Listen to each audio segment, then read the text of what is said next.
Welcome to the Two Girls and Plants podcast with your hosts, Shannon Summers and Adrian Craig. This is a casual, fun show to talk about all things health, whole foods plant-based, and making nourishing lifestyle changes. Your hosts will explore a variety of benefits that can be found with plants, both inside and out. Shannon and Adrian will teach you how to advocate for your health with courage, confidence, and a little laughter. You'll leave empowered with natural and sustainable options to set you up for success in discovering your bio-individuality. The Two Girls and Plants podcast starts now. Hi, welcome to Two Girls and Plants. I'm Adrian Craig, and I'm here with my friend and co-host Shannon Summers. Our passion is helping people transform their health and their lives. We're here to nourish you inside and out. Hi, Shannon. How are you today? Good. How are you doing, Adrian? Good. Good. Today, we're going to talk about food and mood. There are so many different factors that can affect our moods on a daily basis. And today, we are going to discuss how food can affect your mood. Certain foods and nutrients help to make chemicals that can impact your mood, attention, and focus. While other nutrients help, can even zap your energy. When it comes to what we eat, we tend to think about things like, what are we hungry for? What sounds good to our family? Or what do we even have on hand? We don't think much about what is on our plate and how that can be affecting our mood or even our family's mood. We live busy lives and all different types of foods are at our fingertips. Fast food, drive-through restaurants, and frozen microwave meals can be a tempting time saver, but is it really the best choice? Yeah, I want to touch on something you talked about just now, Shannon, that has come up particularly with the women that I've worked with and spoken with, and that's around families and meals.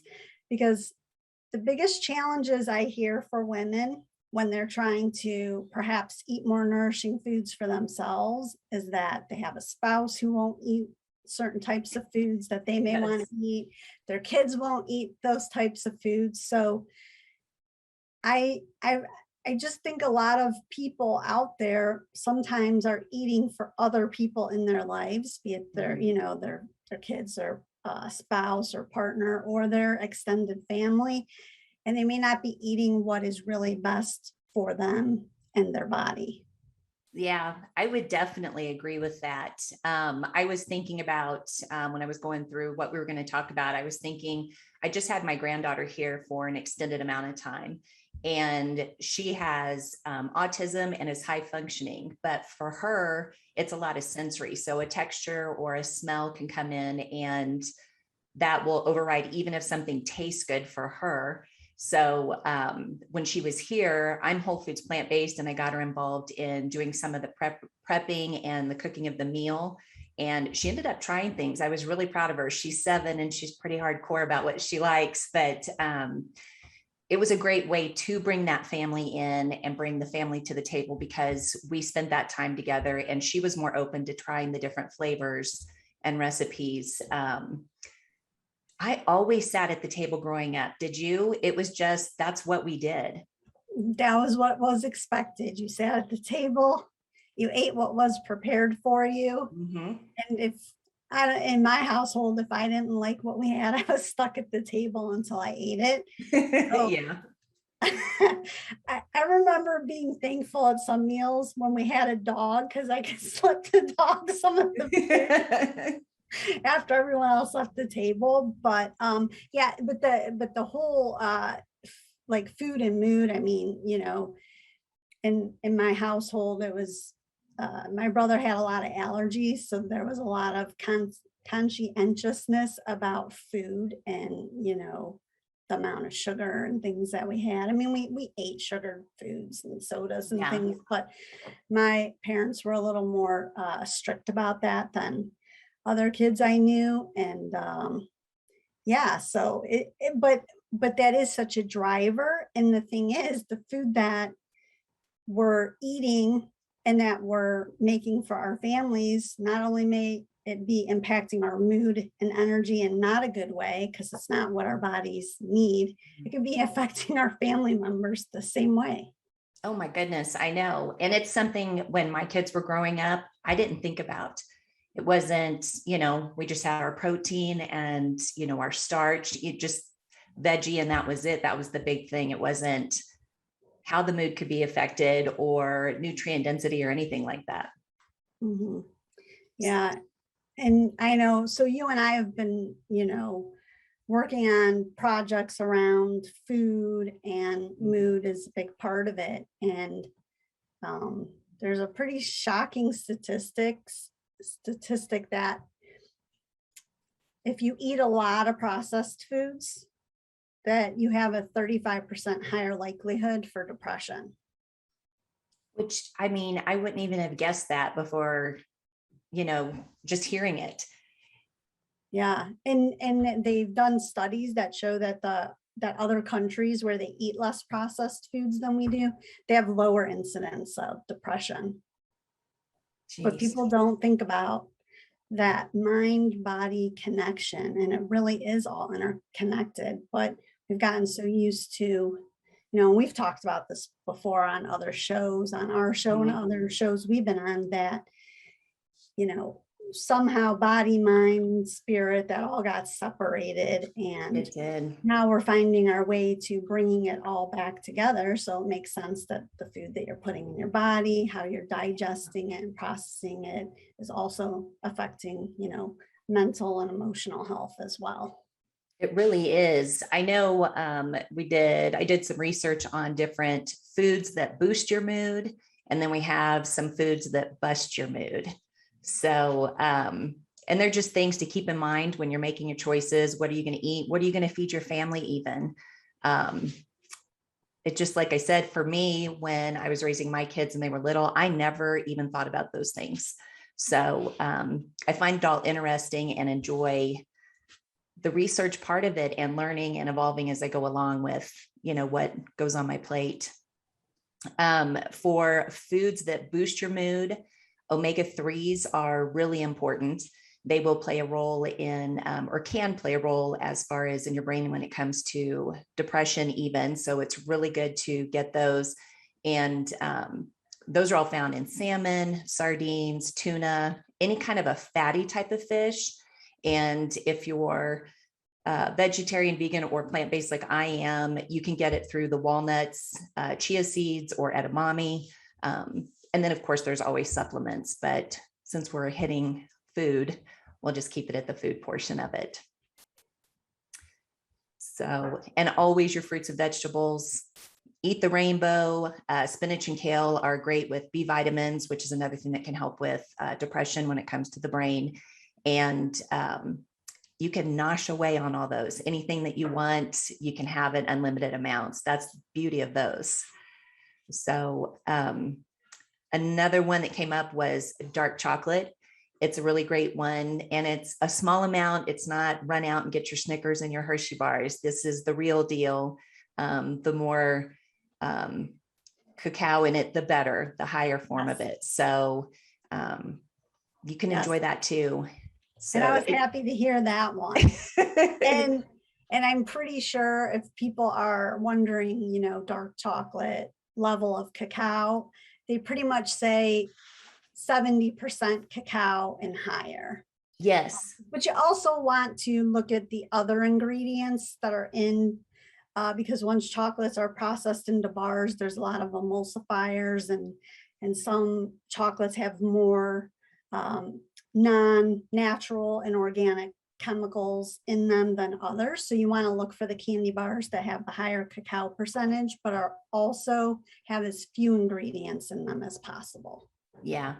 And it takes a while to get used to it. They're pretty bitter. It's not your Hershey bar, sugary, sweet flavor. But once you get used to eating it, you can kind of work your way up to the different percentages. And then it still is enough to kind of kick that sugar craving. And not so much, I found it's not so much me wanting to eat like the whole bar. It's okay to have a little couple pieces and you're good to move away from it. So yeah. Another good focus is whole grains. The higher the fiber content and their glycemic index makes those a winner. So you want to have whole wheat pasta if you're going to eat pasta. The whole wheat breads, nuts and seed breads are really good. So you still get that fix that you're looking for. Again, kind of just like the chocolate, switching that in and out. And then nuts and seeds, they're so full of important vitamins and nutrients that you can have a handful of your almonds, or venture out further, do the pumpkin seeds. There's so many different ones out there that could be sprinkled across a salad or on top of something that you've made. So Yeah. And I love like flax seeds or chia seeds, throwing a little bit of those in a smoothie yes. helps, you know, blend those ingredients right in, those nutrients. Yeah. And you're getting them and you don't even taste it when it's all blended together like that. So that's a great idea. Do you want to talk about some foods that bust your mood? Yes. So the foods that bust mood are the foods that many of us are crave on a regular basis. And, you know, a lot of healthcare professionals and doctors will say that they're addictive. But it's the refined carbohydrates. So the white bread, white floured pastries, because those are the ones that give us the blood sugar spikes. So those are the ones where you might get that short-term boost of energy and feel good mood. But again, people don't look out like how they're going to feel a couple hours later. Those are the ones that you tend to then have the crash later. You get the brain fatigue. Those definitely can depress your mood. And having adopted a cleaner lifestyle, I can say that like when we were in quarantine and I was buying more of the foods my daughter likes, which aren't necessarily the same foods that I like.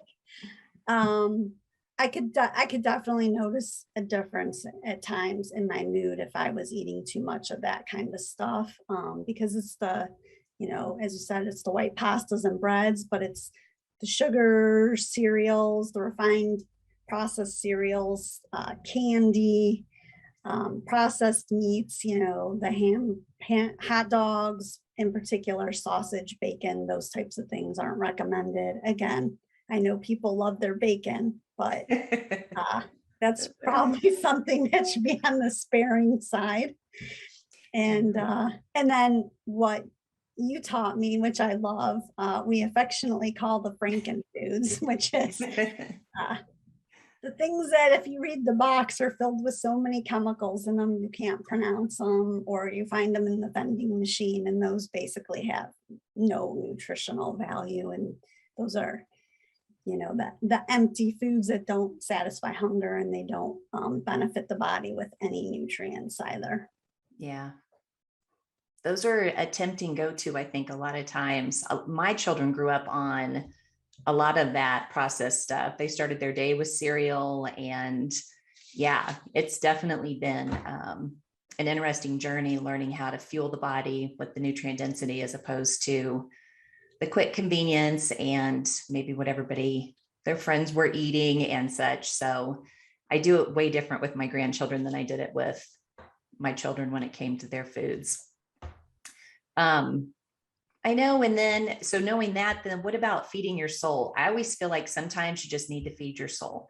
It could be you're going to an event, maybe you're struggling, having a hard time, and only a pizza or a pint of ice cream will do. I think I still think that that's a player and a factor when it comes to what we eat, that it's okay sometimes to indulge in the other things that are less nutrient dense, because I think that feeds your mood at certain times in a certain way. But the other part of it just being in moderation and leaving it for those special moments instead of eating for your soul every single day. You just can't do that and achieve that optimal mood, I guess, that we all want to do and we want to have, and that energy that we want to have. So, yeah, I have that's a factor. It is. I have a feeling a lot of us were eating for our soul in the last 15 to 18 months. Yes, I And know I did. and we have to relearn how to eat for our what our body needs and less for what the soul needs. But again, it's not about giving that up completely. It's Mhm. about, learning what balance your body needs. And if you're going to allow yourself to indulge, then just be okay with allowing yourself to indulge and don't beat yourself up about it. Yeah, I agree, because it's easy to do that, Mhm. and let it get away. What about another thing I thought of was setting the stage, taking the time, maybe preparing the meal, even as a family, getting together to prepare the meal, involving the kids. So the kids are more likely to try things that maybe they wouldn't normally, and making an experience, setting the table nicely, plating your food like you would see in a restaurant. You could have music going on in the background, just really setting the stage for that meal. So it kind of gets a kickstart on your mood before you even sit down to consume what you've put together for that meal. Yeah, definitely. I mean, when we had our episode with Matt Amsden, Mhm. I showed an image of the Thanksgiving meal I prepared last year when I wasn't able to be with my family. Yeah. So I was pretty much on my own. And while I was highlighting some of his recipes, um, one of the things that I made sure of was that I set a beautiful Thanksgiving place setting for myself to at least make the meal special Yeah. and not get so caught up in the fact that I wasn't able to have that meal last year with my family like I normally would have. I know you had sent me that, I think over text, and it looked so good. Everything you put together, it was a nice setting. Um, and taking the time, even doing those things when it's not the holidays. Maybe you had a rough Monday and you take the time to treat yourself a little extra special and set the stage for your family. Because it just feels better. It just makes it an experience as opposed to, okay, it's 6 o'clock. We're all going to sit down, we're going to eat, and then we've got homework and we're going to hustle from there. So I think it's very important. Yeah, it definitely is. And again, I think you're showing yourself some respect Mhm. and Yeah. appreciation and honoring yourself when you do take the little bit of extra time to plate the food, sit down and enjoy your meal and not say eat out of a paper carton or a I plastic know. carton, which can be easy to do. And I think especially when uh, people maybe are eating by themselves, they don't want to Mhm. take all that time and spend all that extra effort. But um, I would I would invite them to do that and then think about how they feel when they do take the time and how they enjoy their meal versus when they don't. Yeah. I love that. I think that's so good. It reminds me of the Jennifer Lopez movie where I think it's The Wedding Planner, and she sits down, she's at a TV tray and she puts the movie on, or not movie, it was some antique show or whatever. But she folds her napkin and she has everything set up nicely. So even though she's there by herself and she's in front of the TV, she still takes the time to make it a nice setting for her um, at that moment. So I've seen that so many times and thought, I need to do that more and take that time out to do. Yeah, I know exactly what scene from that movie you're talking about, and it's so true. Yep. Yeah, it is. It's definitely much harder, I think, when you're single and by yourself trying to um, set a mood and just slowing down to do so. Yeah, yeah, definitely. But I just I want to talk. I know we have some stories I think we wanted to share around food and mood. Mhm. One thing that strikes me though, because part of mood I think is you talked about eating for the soul. Mhm. There's emotional eating, eating to self-soothe when we're feeling triggered. And so all of that kind of creates this like continuing circle and cycle when you're caught in that pattern, because you're eating to uplift your mood, but often what you're choosing ends up depleting your mood and energy and does the exact opposite. Yeah. And often also causes, some type of guilt or remorse. And you start punishing yourself for making those indulgent choices or self-soothing choices. And then it puts you back in the same cycle over and over again. So it really is important for people to be aware and think about how the food that they're eating is affecting their mood and their energy level. And like we were talking about a few minutes ago, not just right now while you're eating, but thinking ahead to how are you going to feel in a couple hours. Yeah. Definitely. And it brings me back to that quote or saying, how you do one thing is how you do everything.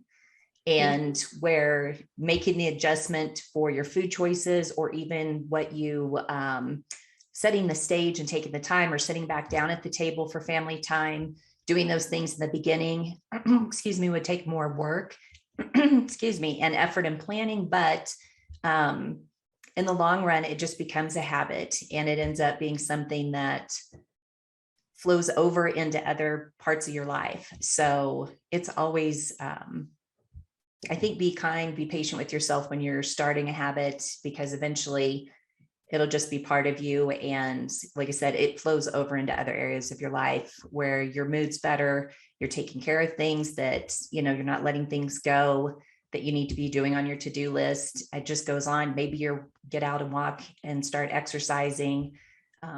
There's so many areas that how you do one thing is how you do everything flows to. Yep, that's so true. And I know in my life, like when I've gone from periods, say, where I wasn't being physically active and being more engaged with my body movement wise, I had less concern about how I was eating.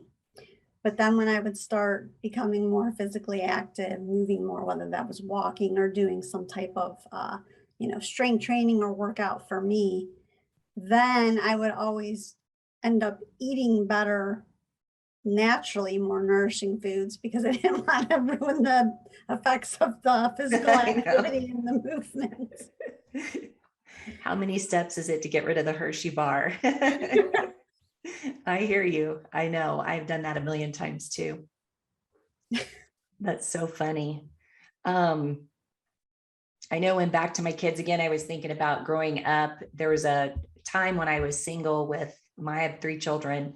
And there were times when I was headed out the door, they were headed out the door, that I was throwing them a baggie of cereal. Let's get in the car. We've got to go. And now I look at that and think, oh my gosh, that was like a terrible way to start their day and to set the tone for the day, because it does start with breakfast. It starts first thing in the morning when we get up for breakfast eaters, but it does set our tone for how the day feels. Is it hustle, bustle, and crazy, or are we breathing and getting through our day one thing at a time? Yeah, that's true. I will tell you this morning. So last night, my daughter told me she had an AP Chem test today. Oh, wow. So last night I asked her, what do you want for breakfast? Do you want, eggs? And, I offered her a whole grain raisin cinnamon bagel. She plays 3 sports. She can burn that off, no problem. But I found her a dragon fruit this week. She loves dragon fruit, and I had found a fresh one and got that all cut up. So, normally we're like everyone else, rushing around in the morning for school and stuff. But knowing she had that test, I was so happy we were both aligned today that she was going to get up a little earlier and she was going to eat a good breakfast with some eggs and fruit and a whole grain bagel that's much heartier, than just the processed white bagel. You're a good mama for her today. Today I was.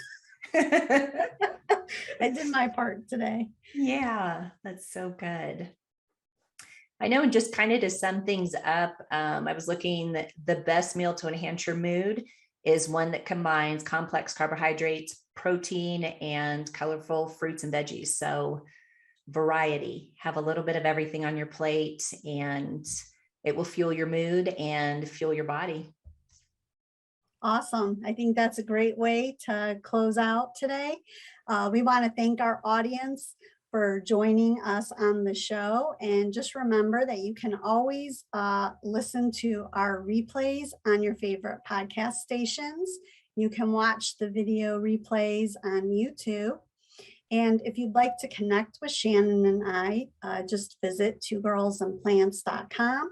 You can connect with us if you're in need of coaching or if you want to access any additional resources. And just remember, life can be nourishing inside and out.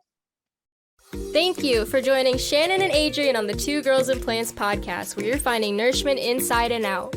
You're invited to continue finding empowerment with natural and sustainable options every second and fourth Friday of the month at 12 p.m. Pacific, 3 p.m. Eastern on TransformationTalkRadio.com. To learn more or find out how to work with Shannon and Adrian, visit twogirlsandplants.com.